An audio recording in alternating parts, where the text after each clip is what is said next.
This episode feels like a darker time in the world of House of the Dragon. The Targaryens burn their dead with dragons when their time passes, so the Valyrians commit their dead to the sea.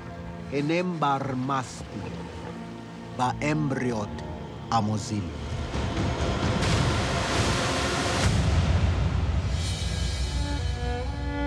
This was one of the first scenes that we filmed. It's interesting to see it at this point in the story because they didn't really know each other that well, and they do feel a bit estranged or on different pages. Everybody's here in this alien place at a funeral, and nobody really knows how to feel or act, and it works really well for the episode because it does just set everybody apart in a way. It's a very long scene. I think there's about 5 different kind of little stories happening in a set of about 40, 50 people. They haven't seen each other since he banished him again for robbing his daughter's innocence and saying horrible things to him. But Viserys has gone through some stuff and his health is failing, and I think he's feeling more like he wants family around him now than he probably was when he sent Daemon away. It's time that you came home.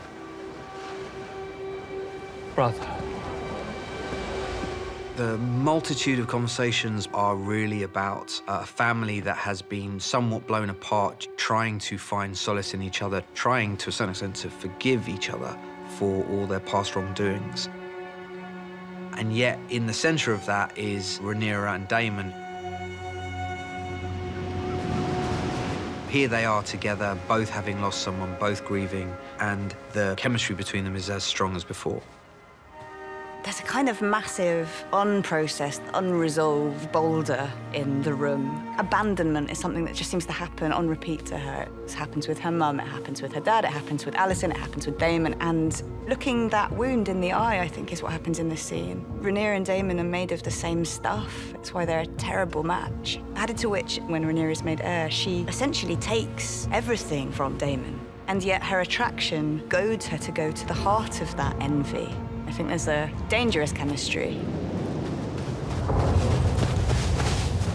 We really did want to dramatize the claiming of a dragon, and this little kid on the biggest dragon in the world felt like the best way to do that. He's the only kid on that side without a dragon, and he desperately wants one, and he's been picked on and bullied for not having one. So I think he finds himself at this funeral feeling alone and detached, and sees an opportunity and then goes and seizes it.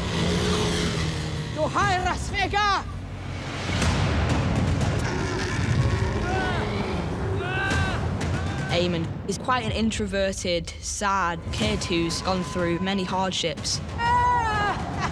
Obviously, when he gets that dragon, his mood changes and he feels like he can do anything he wants. And that's where that villain comes into play. It's him.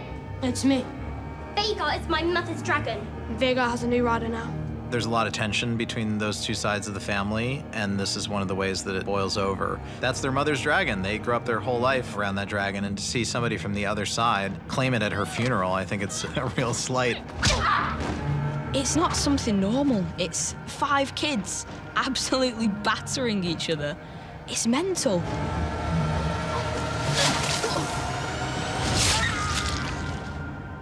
It's all fun and games until somebody loses an eye. Rhaenyra comes into the Hall of Nine, and suddenly there's a clarity. The greens and the blacks just solidify in a way that they hadn't done before. Who did this? They attacked me. He attacked Baelor. Silence! He's a leaner Daemon. I always like the idea that he sort of leans. It felt like he was happy to watch them all implode. It's a strange thing because his son's had his eye taken out in a fight with his daughter's children. Again, family stuff, you know. Viserys has a soft spot and an affection for Rhaenyra. And even that affects his marriage, that he doesn't stand up for his own children. For Alicent, it's finally boiling over all these years of playing that proper, I will not express myself emotionally in any way, shape, or form, and she loses her shit, and it's a joy to watch. Alicent wants an eye for an eye. Your Grace. Alicent, stay with the king! Hold your ground! Hold up! Do not sacrifice! I don't think Rhaenyra is scared of violent pain, and so she's in a position to kind of goad Alicent towards the outcome she's seeking. Now they see you as you are. That place of abandonment is healed. Rhaenyra is found by Daemon, and it allows her to back herself and back her family and sort of walk straight at the accusations as opposed to trying to shield from them. There is a shift that happens with the death of his sister. When someone you love dies, you start to think about your own life and what you want the rest of it to be. And I think he does have this moment of clarity where he goes, I'm gonna be the person that I thought I was going to be. What Laena really wanted was to be set free. And freedom to him is freedom from the bonds of his nobility. So if he was thought to be dead, that would mean he could go live a free life however he wanted.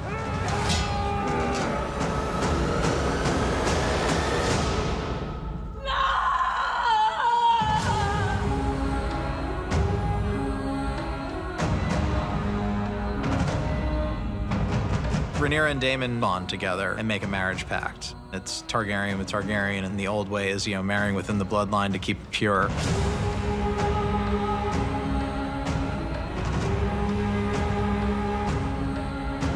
This consummating of their relationship brings with it all the obstacles. Suddenly, with Daemon by her side, Rhaenyra becomes more formidable. It tells us that Rhaenyra is not going away.